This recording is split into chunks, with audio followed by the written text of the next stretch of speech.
Welcome back, ladies and gentlemen. Ons sê baie dankie vir Mr. MP for that fantastic performance. Ek het elke woord gevoel, and I hope you felt it as well. Please do not forget to follow us on social media. All the details are below the screen, as you know the drill. The question is, now that we know where the term colored comes from, should we still use it? Because we know that the term colored was given to us by previous slave owners and the apartheid regime. So, laat vir ons weet wat julle dink. Aweh. Wat dink julle? Anyway, die Aweh show het pad toe gegaan om uit te vind waar colored mense vandaan kom.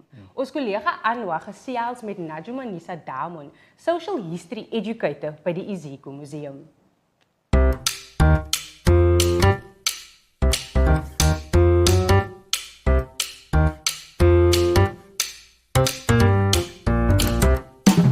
What's up, South Africa? I am Anwar Arendse, and today we are joined by Sg2 from the Sg2 Museum, getting into a real interesting conversation. Hi, how you doing? Hi, good, and you? I'm very well today. So, we're gonna get straight into it. Who coined the term colored? The British. When we look at colonial powers, you must understand that the term colored or the identity colored was something that was created through colonial ideology and white racism. So the British coined the term around about 1809 with the introduction of the Caledonian Proclamation that was looking at controlling the labor force around the indigenous people such as our Khoi and our San and those enslaved who maybe did not have masters, because during that period of time they were also collecting taxes from the so-called coloreds, those freed slaves during that period of time. And then also later around about 1870 with the regulation of control by the British, the term colored was coined, and it was used specifically for those who were of mixed race and specifically those who were not black. They excluded blacks specifically around about 1872, where the term colored was only used for people of indigenous and mixed.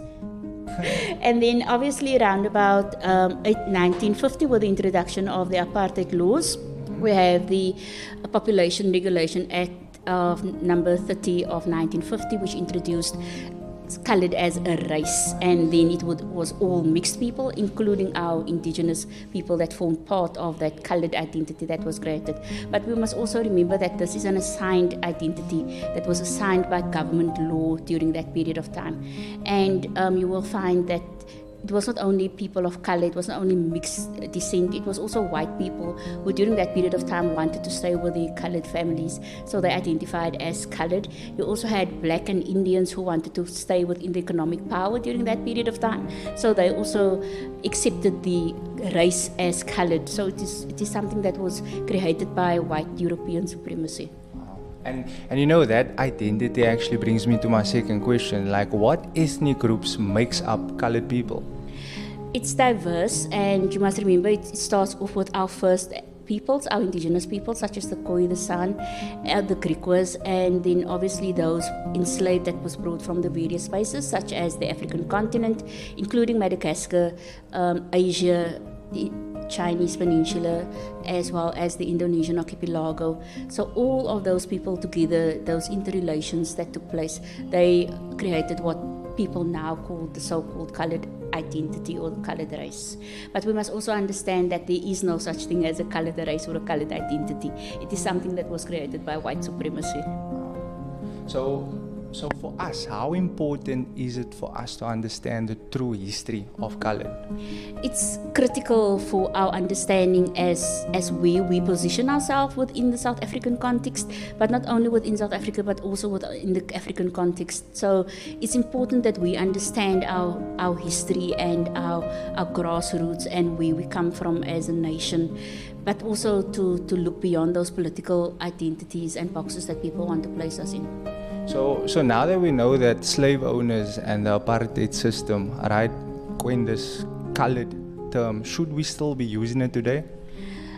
Look, from a personal perspective, me personally, I would say no, because we need to look at our space that we are in currently within positioning ourselves as Africans and as South Africans. However, I do understand with the new generation, they want to fit in some way, they want to belong, and with an identity comes belonging.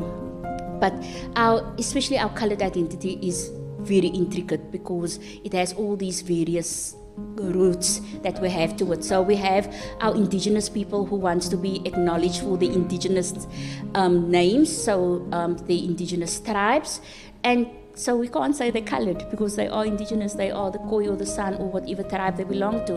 And then we have those people of mixed descent, that is of mixed descent from Khoi and enslaved, mixed descent from Khoi and European, mixed descent from African and Khoi, African and enslaved, African and European. So we have all those various roots that merges together into what today is called colored. But we also do understand, especially with the new generation, social, political, and economically, they need to position themselves. They also feel that people of color are being marginalized under the term black because they are not seen when they identify as black. So it is about fluidity, and it's also about understanding who we are as a nation, where we come from, how we are placed within the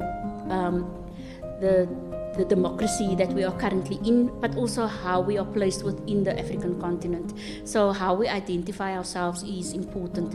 So for me personally, I believe that I am a black South African female Muslim. So that is how I identify myself, but it does not mean that the next person is going to take that same identity. They believe that they need to see themselves being identified and placed within a specific marketing position. And for many people of color, being a colored is what they know and what they are comfortable with and what the communities see. It's something that they have taken on for themselves. It wasn't something that was ascribed to them. So many of the new generation has taken it upon themselves to assert themselves in taking this colored identity and making it work for them as a way and a means of identifying themselves. Wow, short, sweet, powerful, really. And Najmunisa, I would just like to thank you and the Sg2 Museum for granting us the opportunity to come out here and to find out this, you know.